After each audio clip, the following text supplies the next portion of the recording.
and I'm not the most creative person, but it was a massive, perfectly still elliptical object, and the stillness was just shocking. Like it was almost tied to a fixed point in space.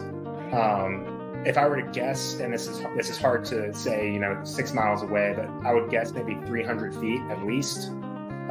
Elliptical like this, white in color, comprised of these uniform panels that seemed to be all pentagons, but were all irregularly shaped. They were joined at the seams, the linear seams, and these irregularly shaped but uniform in area pentagonal panels were like a mother of pearl or a white ceramic color. And it was a perfect sunny Colorado bluebird day, 50 degrees, not a cloud in the sky, and you could see these panels move as they kind of glisten in the sun. What did you call the object? What was your nickname for it? So we didn't have a nickname. Maybe we'll get into it a little bit later, but Arrow, their office nickname for this object was the Crystalline Potato. Crystalline Potato.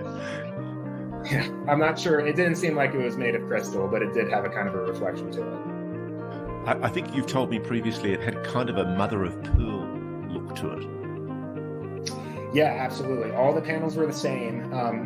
And again, they were kind of seamed at the linear edges of all of them. It was in a pattern that just did not make sense. Because you could tell that there was three-dimensionality to it.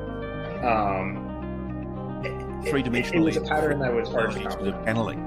Forgive me, three-dimensionality to the paneling? Is that what you mean? To the skin of the object, to the topography of the exterior of the object itself. You could very much tell that the object was three-dimensional and elliptical, but then it had topography along it. So kind of peaks and valleys that were comprised of these panels.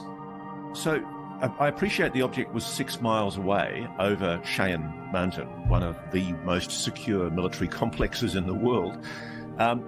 Can you estimate its length and height?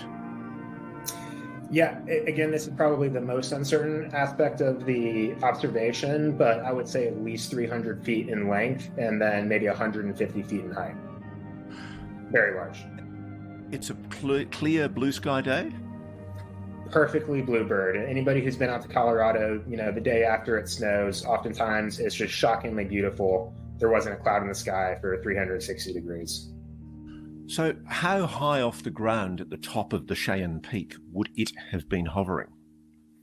Yeah, so Cheyenne Mountain itself is comprised of 2 peaks with a saddle in the middle. On the, if you're facing west, on the left peak is an antenna array. And so it's pretty much right over that antenna array, a little bit to the right of it.